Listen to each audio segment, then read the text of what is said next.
पृथ्वी, जिसका किसी समय का वर्णन कहे तो बस धुआं और बंजर जमीन। हर तरफ बस काले बादलों की चादर।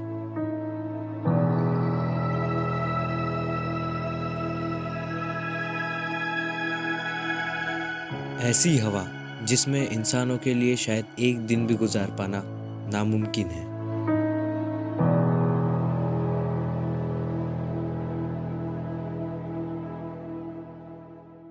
पर कहते हैं कि चीजों को पलटते देर नहीं लगती। पृथ्वी ने भी ऐसी ही करवट बदली, जिस पर कान और आंख दोनों से ही विश्वास कर पाना बेहद मुश्किल है।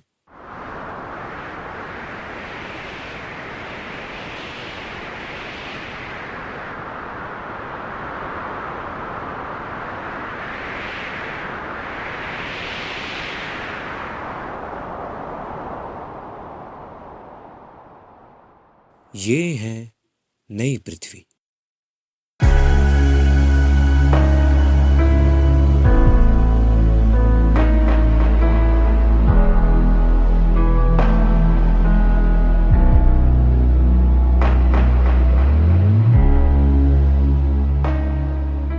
विज्ञान के हिसाब से कई हजारों या लाखों साल पहले की ये तस्वीरें हैं, जब इंसानों का कोई अस्तित्व नहीं था। ऐसा नजारा जिसकी एक ही झलक काफी है कि उसको आप बार बार देखने पर मजबूर हो जाएं।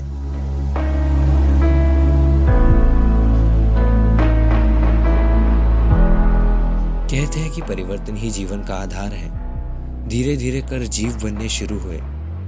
लगभग 85 लाख जीवों के बाद और 24 लाख सालों पहले इंसान का पहला रूप सामने आया।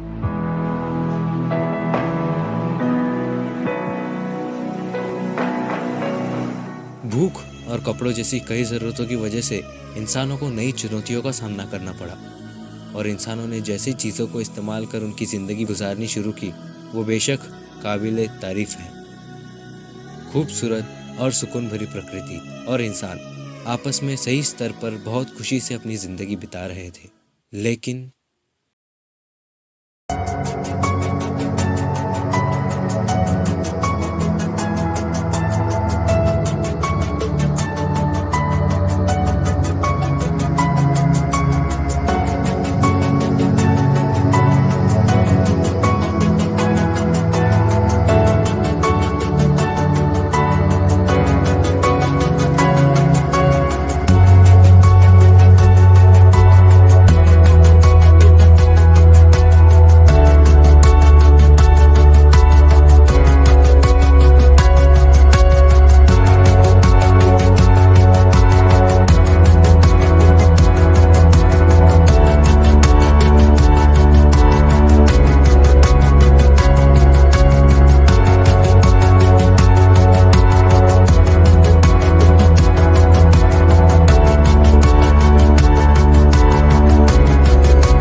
इंसान अब जीना सीख चुका था।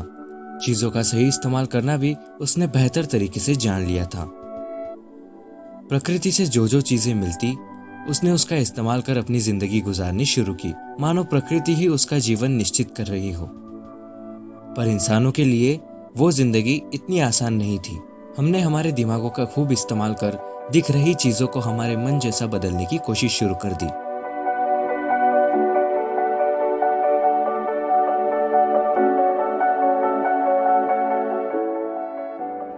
हमने हर रोज नई चीजें सीखी, प्रकृति का नए तरीके से ज्यादा इस्तेमाल करना सीखा।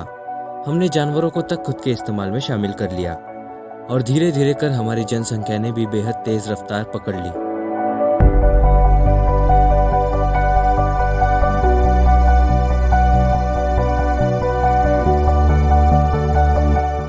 चाहे कैसी भी मुश्किल आए, हमने उसका हल निकाला, और आज हमने पूरी दुनिया पलट कर रख दी है।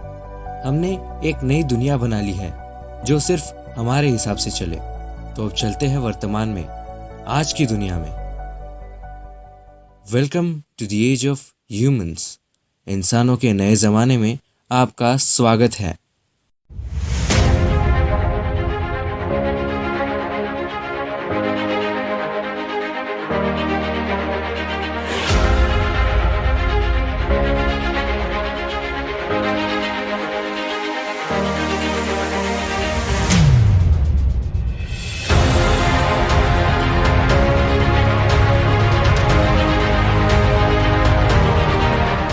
आज हमने 50% से ज्यादा पेड़ों की संख्या को कम कर दिया है और जानवरों की संख्या को देखें तो उनको हमने 60% से कम कर दिया है। आज विश्व के बर्फ गलने में 40% का बदलाव दिखाई देता है। नदियों में प्रदूषण को देखें तो आज वो इतना बढ़ चुका है कि समंदरों को मरा समंदर घोषित करने में भी कोई हर्ज नहीं होगा।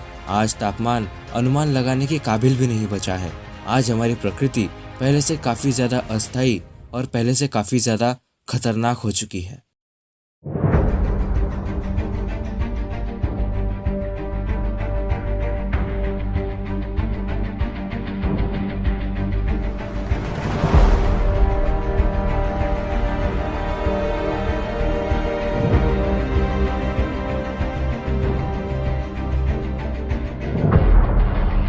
सिर्फ अपने फायदे को सोचकर बाकी चीजों को अनदेखा करना या बाकी खतरों को अनदेखा करना तो हमारी खूबी है।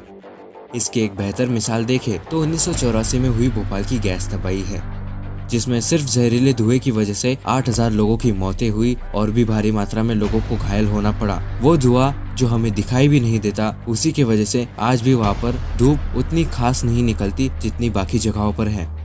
प्रकृति ऐसी चीजों को और बढ़ावा देती है, मगर शुरुआत हम से ही होती है। आज के समय में भारी मात्रा में इस्तेमाल होने वाले ऑयल्स, नेचुरल गैसेस, गाड़ियों से निकलने वाले धुएं और भी तरह तरह के ना दिखाई देने वाले जहरीले धुएं आज बड़ी तेज रफ्तार से निर्मित हो रहे हैं, जो कि बेशक खतरे की बड़ी घंटी साबित होने वाले हैं।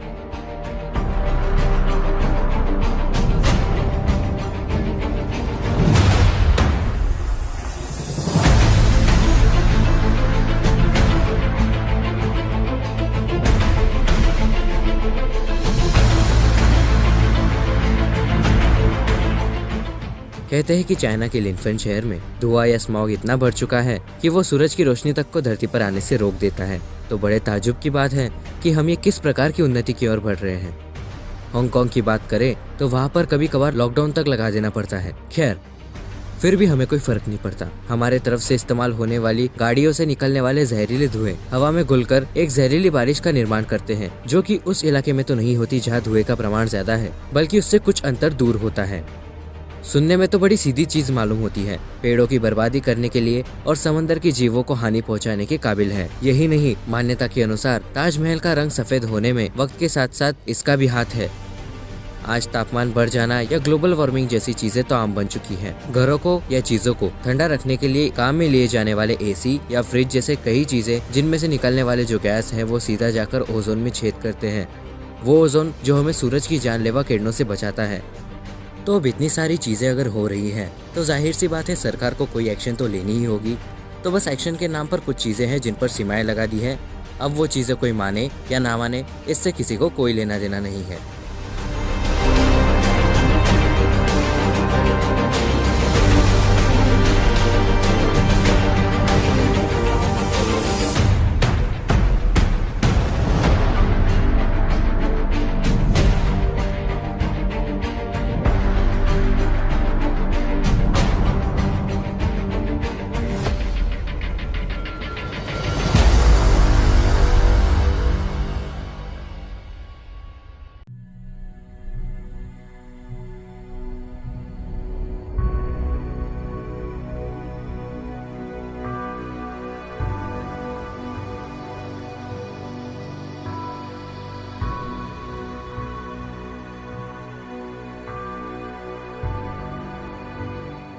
इस बात में तो कोई शक नहीं है कि किसान है तो हम हैं, पर आजकल उन लोगों को भारी नुकसान उठाना पड़ रहा है। कई तो ऐसे हैं जो खुदकुशी करने तक को मजबूर हो जाते हैं।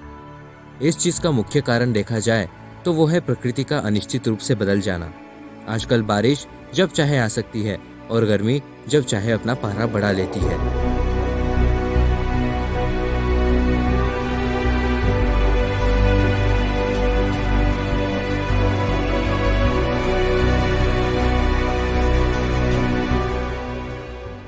और उसी मुसीबत का सामना करने के लिए किसान तरह तरह की दवाइयों का इस्तेमाल करता है, जो फिर से इंसान को बीमार और जमीन की काबिलियत को नीचे गिराकर रख देने वाली चीज है। कचरे का सही प्रबंधन ना होने के कारण, तरह तरह के केमिकल्स के इस्तेमाल के कारण आज पेड़ों के साथ जानवरों को भी हानि हो रही है, जिससे सारी जीवन प्रणाली को तकलीफ होती है।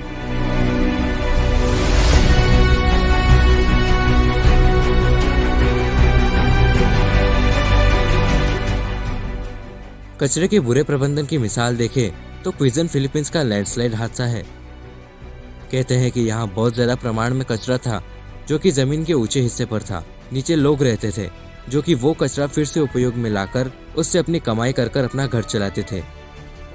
लेकिन किसी दिन तेज बारिश होने के कारण वहां की ऊपरी जमीन फिसल गई और उसने नीचे बसे घरों को उजाड़ कर रख दिया।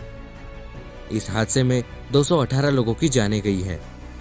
आज भी कई जगह पर कचरे का सही तरीके से प्रबंधन ना होने के कारण जमीन की वजह से पेड़ या घास और उनकी वजह से शाकाहारी जीवों को नुकसान होता है।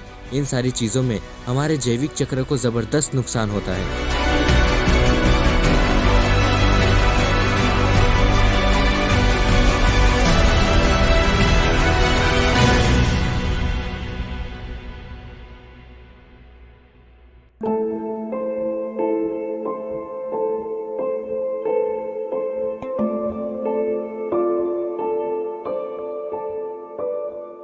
दिल्ली एक ऐसा शहर है जिसमें लाखों घर हैं, जिनका सारा कचरा सीधा यमुना नदी के हवाले कर दिया जाता है। अब जब हम खुद ही नदी को मार रहे हैं तो नदी में मछलियां कहां से आएंगी? और अगर मछलियों का उत्पादन ही कम होगा तो उस पर निर्भर होने वाले शहर के आधे लोगों को खाना नहीं मिलेगा। आजकल दिन की 4000 मौतें सिर्फ और सिर्फ खराब पानी की वजह से होती हैं। तरह तरह की जगहों से निर्मित होने वाले केमिकल्स खराब पानी में सीधे छोड़ दिए जाते हैं, जो कि कई बार शायद दिखाई दे या ना दिखाई दे, जिनकी गंध हमें आए या ना आए, पर एक चीज तो पक्की है कि नुकसान तो जबरदस्त पहुंचाएगी, चाहे वो जल जीवन को हो या इंसानों को।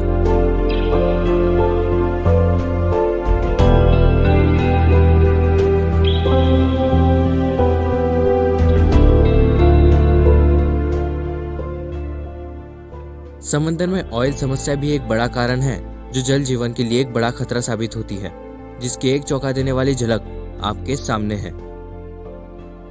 मेक्सिको 2010 की ये घटना है जिसमें लाखों लीटर ऑयल की वजह से समंदर भारी प्रमाण में प्रदूषित हो चुका था और लगभग लाखों से जल जीवों को हानि होने का दावा किया जाता है।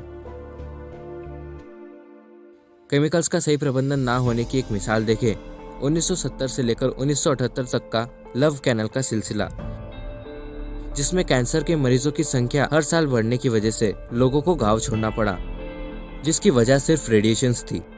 तो हमारा एक काम बनता है कि केमिकल रेडिएशन जैसी चीजों का खास ख्याल रखें। आज हमारी लापरवाही और लालच का ही नतीजा है कि हम प्लास्टिक खा रहे हैं, प्लास्टिक पी रहे हैं और प्लास्टिक युक्त हवा पर जी रहे हैं।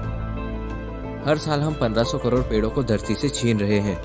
उस पर प्रकृति ने भी अब सीधा जवाब देना शुरू कर दिया है, जिसके कारण आज हर साल 70 लाख लोगों की मौतें सिर्फ और सिर्फ प्रदूषण की वजह से हो रही है।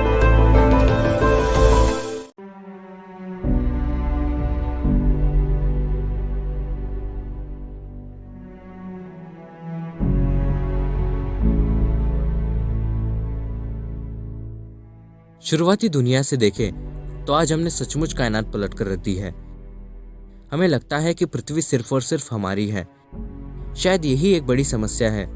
इंसान अब लगभग 70 से 80% जानवरों के मांस पर निर्भर है, जिनके पेट में शायद हमारी वजह से ही पहले से ही प्लास्टिक हो और उन्हीं का हम सेवन कर रहे हैं। अब बस कुछ ही मात्रा में जानवर बचे हैं। और प्रकृति की हानि यह सिर्फ दुख की बात नहीं है, बल्कि अकेली बड़ी समस्या है इंसानों के लिए। जितने कम जानवर या पेड़, उतने ही हमारे कम वार सहेगी प्रकृति। हम उससे उसकी ताकत ही छीन रहे हैं, तो कैसे हम आशा कर ले कि प्रकृति अपने आप खुद को सुधार लेगी।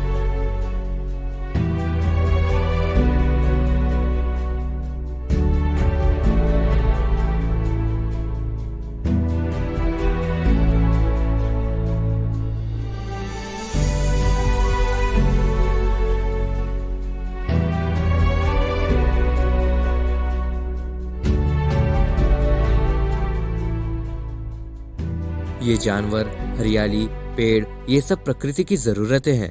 पूरी तरीके से मौसम का बिगाड़ होने में यही तो एक बड़ा कारण है। आज हमारी प्रकृति संकट के दरवाजे पर आकर रुकी हुई है।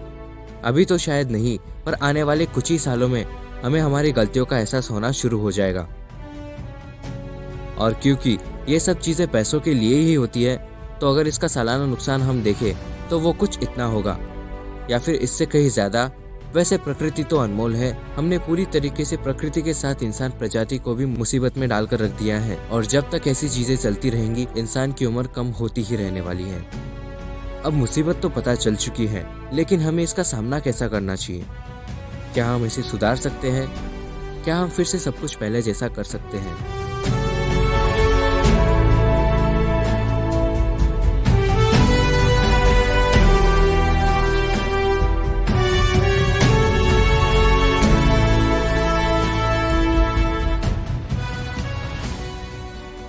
इंसान एक ऐसी चीज है जो खुद में अनगिनत शक्तियों का मेल है।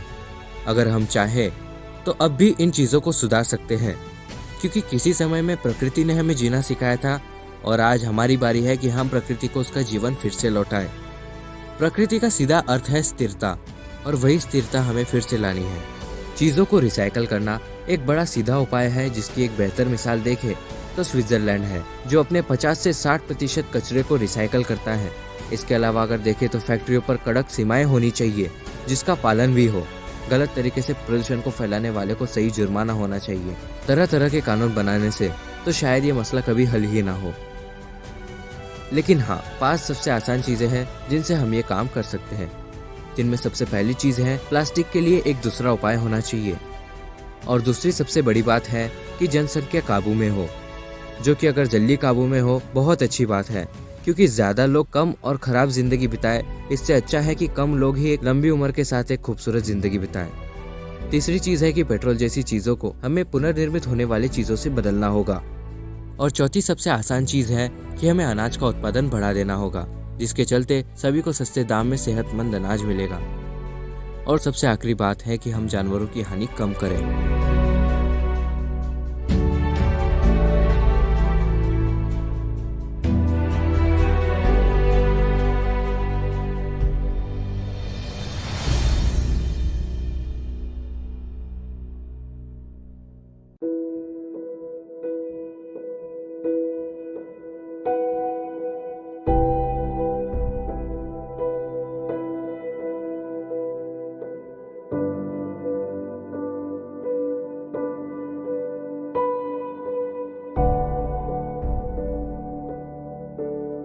ये तस्वीरें जो आप देख रहे हैं वो कोरोना लॉकडाउन के वक्त की है।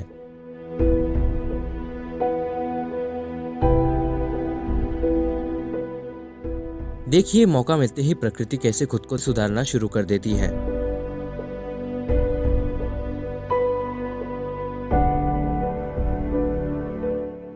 हमें सिर्फ उसको एक मौका देना है, बाकी कमाल वो खुद ही कर देगी।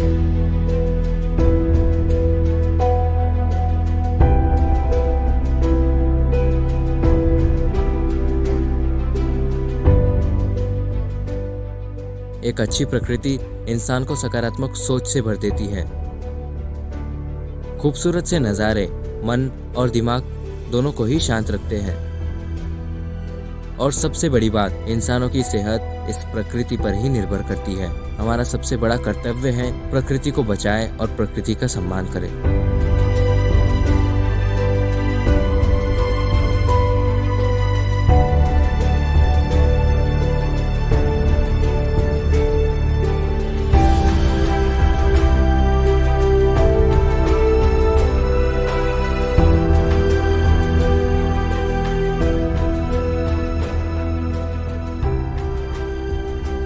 अगर आप वीडियो के इस हिस्से तक पहुंच चुके हैं तो आपको शुक्रिया, और आपसे एक दरख्वास्त है, #YNVAngar को यूज कर अपने सोशल मीडिया पर इस मुद्दे के बारे में विचार रखिए और इस मुद्दे के प्रति हमारी सरकार को जागरूक कीजिए, क्योंकि अगर प्रकृति को बदलना है तो दुनिया को पलटना है।